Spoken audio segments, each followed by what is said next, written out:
तो ये भी नहीं चाहते थे कि हनुमान जी ज़्यादा बाहर जाए प्रचार करने। इन्होंने सोचा कि बस एक ही माहौल बनाना कि कांग्रेस जीती। उस 1 तारीख वाले जो इंडिया अलायंस की बैठक थी, जिसमें राष्ट्रीय लोकतांत्रिक पार्टी भी घटक दल है, मुझे आमंत्रित नहीं किया। खैर, मैं इसकी कोई शिकायत मैंने किसी तरह की नहीं की, लेकिन चुनाव नतीजों के बाद 5 तारीख को जब देश के अंदर एक एक एमपी महत्वपूर्ण है, भागदौड़ चल रही है, भगदड़ मची हुई है, 5 तारीख को भी ये लोग भूल गए कि इंडिया अलायंस का एक हिस्सा राजस्थान में आरएलपी भी है, बैठक में नहीं बुलाया। तो वो ये तर्क दे रहे थे कि भूल हो गई हमसे, छोटा दल है आपका, इसलिए चूक रह गई। कांग्रेस अगर आज जिंदा है राजस्थान का, तो मुसलमानों का बहुत बड़ा योगदान है। और इस बार ये समीकरण बन गया, आरएलपी, जाट, मुस्लिम, मेघवाल, मीणा गुर्जरों ने वोट डाला।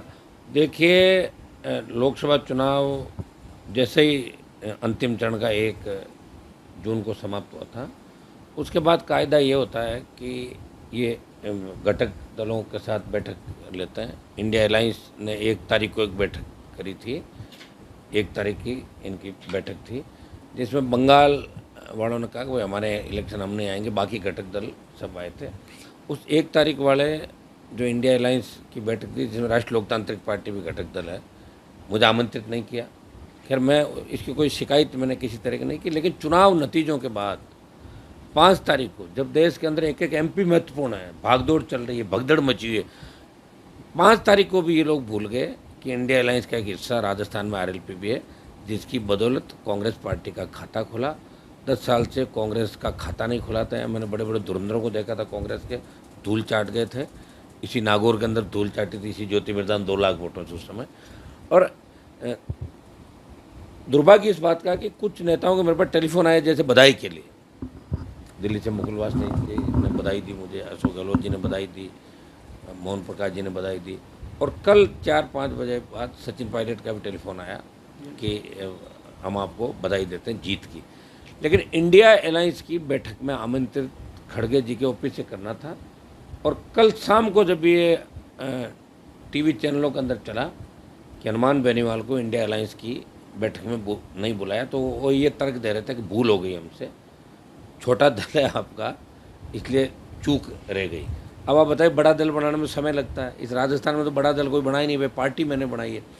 और कांग्रेस पार्टी भूल गई कि 3 लाख वोट अगर कांग्रेस ने मुझे नागौर में डाले हैं, तो 20 लाख वोट आरएलपी के जवानों ने राजस्थान में कांग्रेस पार्टी को डाले। इसलिए शेखावाटी के अंदर परचम फहराया, बाड़मेर के अंदर परचम फहराया, टोंक, सवाई माधोपुर, भरतपुर, करौली, धौलपुर, दौसा, तमाम जगह राष्ट्रीय लोकतांत्रिक पार्टी के नौजवानों ने, पदाधिकारी रात दिन एक कर दिए थे। कहीं भी कांग्रेस के पदाधिकारियों का, प्रदेश अध्यक्ष का बयान नहीं आया कि हम इंडिया अलायंस की ताकत से पार्टी जीती। और मैं रोज कह रहा हूँ कि मैं कांग्रेस और आरएलपी गठबंधन जीता। मतलब आप ये बताइए कितनी एलर्जी कर रहे हैं छोटे दलों से। तो मैंने ये कहा था कि बड़े दलों को, छोटे दलों का ध्यान रखना चाहिए। बीजेपी भी धीरे धीरे आगे बढ़ी थी, तो छोटे दलों के कंधे पे बंदूक रख के ही उन्होंने छोटे दलों को मारती गई, आगे बढ़ती गई। बाड़मेर बड़े नेता का भी आता है जिसने मेरी पार्टी को तोड़वाया, और पार्टी तोड़ने में सारे ही थे, कांग्रेस के सारे नेता पार्टी तोड़ने में थे। कोई पर्दे के पीछे था, कोई आगे था कि हनुमान बेनीवाल की पार्टी तोड़ दो, तो हनुमान गुस्से में खुद लड़ेगा। अगर मैं लड़ता और ऐसी स्थिति में नागौर बनती तो कांग्रेस का क्या हाल होता, आप भी जानते हो कि कांग्रेस कौन से नंबर पर जाती है। अगर मैं चुनाव वैसे लड़ता तो लड़ता, मेरे तो लड़ता ही 100%। लेकिन उस स्थिति में कांग्रेस कहाँ जाती। कांग्रेस अगर आज जिंदा है राजस्थान का, तो मुसलमानों का बहुत बड़ा योगदान है। और इस बार ये समीकरण बन गया, आरएलपी, जाट, मुस्लिम, मेघवाल, मीणा गुर्जरों ने वोट डाला, और जो मामला था ठीक हो गया। एक मजबूती के साथ ये विधानसभा के चुनाव तो जीत जाते, कौन मना कर रहा था इन लोगों को। और जो दोनों चुनाव गए 14 और 19 के अंदर, क्या बुरी स्थिति इनकी हुई थी। मैंने तो उस समय एक मांग ये भी करी थी कि कांग्रेस के तमाम बड़े नेता अगर चुनाव लड़ते, सचिन पायलट लड़ते, अशोक गहलोत जोधपुर से लड़ते, अगर दूसरे जो ये अपना आपको नेता कहते हैं शेखावटी लड़ते, तो एक मैसेज राजस्थान में जाता है, 20 पार के लगभग सीट चली जाती। अगर मेरा भी उपयोग लेते पहले चरण में तो बीकानेर की सीट आती, आपकी सेकंड में लेते तो जयपुर, पहले चरण में जयपुर ग्रामीण आती, ये आपकी जोधपुर सीट आती। कोटा के अंदर हमारा उपयोग लेते, हमें साधन नहीं दिया साहब।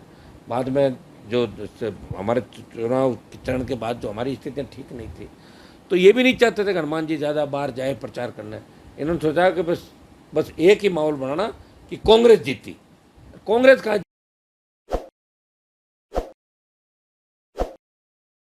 ताज़ा खबरों के लिए विजिट करें द फैक्ट इंडिया की वेबसाइट और डाउनलोड करें द फैक्ट इंडिया ऐप।